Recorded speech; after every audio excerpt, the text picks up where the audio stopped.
Public diplomacy is a diplomacy where states and private actors communicate with the people of other nations.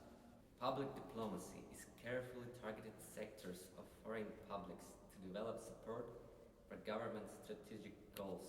Public diplomacy is international actors' attempt to manage the international environment through the engagement with a foreign public.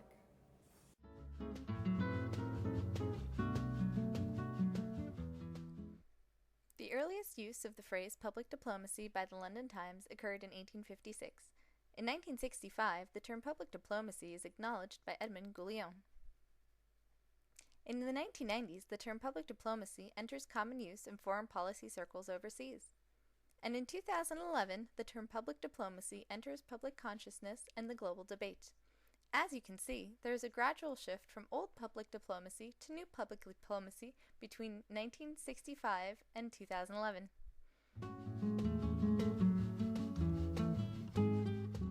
To illustrate the difference, a table of public diplomacy has been created. On the left, you see the dominant characteristics of both, and on the right, you see old public diplomacy versus new public diplomacy. For example, number 1, the identity of the international actor has changed from state to state and non-state. In technology and media, the rise of the Internet has altered the domestic and international newsphere line from clear to blurry. The terminology international image and prestige from old public diplomacy has fallen out of use, and now terms like soft power and nation brand are being used instead. The structure of the role has also changed from top-down to horizontal, and the nature of the role has changed from specifically targeted messages to more of a relationship-building exercise. The overall aim, however, has stayed the same. The management of the international environment is still the top priority. There are 3 layers of public diplomacy that can be distinguished. The first is a monologue, which is directed for mass audiences in other countries and represents one-way communication.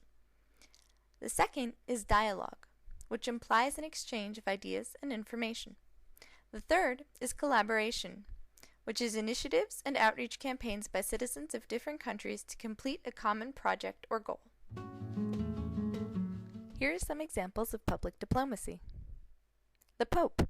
Pope Francis has used his position to create global outreach programs to combat poverty and inequality. He uses simple words and actions to effectively spread his global message in an attempt to bring groups that are said to be neglected by the Church, such as gays, the incarcerated, and the marginalized, back into the fold. Nelson Mandela can be considered as one of the most emblematic examples of public diplomacy.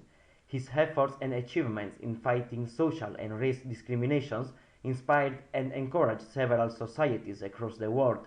Moreover, Mandela's efforts contributed to changing the image the world had of South Africa. When it comes to European Union, the main objectives under the public diplomacy is to enhance the visibility of the EU as a whole, promote a better understanding of EU's actions and positions, and exert a positive influence on how the EU is perceived in partner countries. But how is it done? The High Representative of the Union for Foreign Affairs and Security Policy has a crucial role in increasing awareness about EU initiatives and goals. Further activities are carried out by EU centers, public policy think tanks, and research institutes, which plan and promote events in partner countries. Another example of public diplomacy is China's First Lady Peng Liyuan. First Lady diplomacy is very popular because it is effective both abroad and domestic.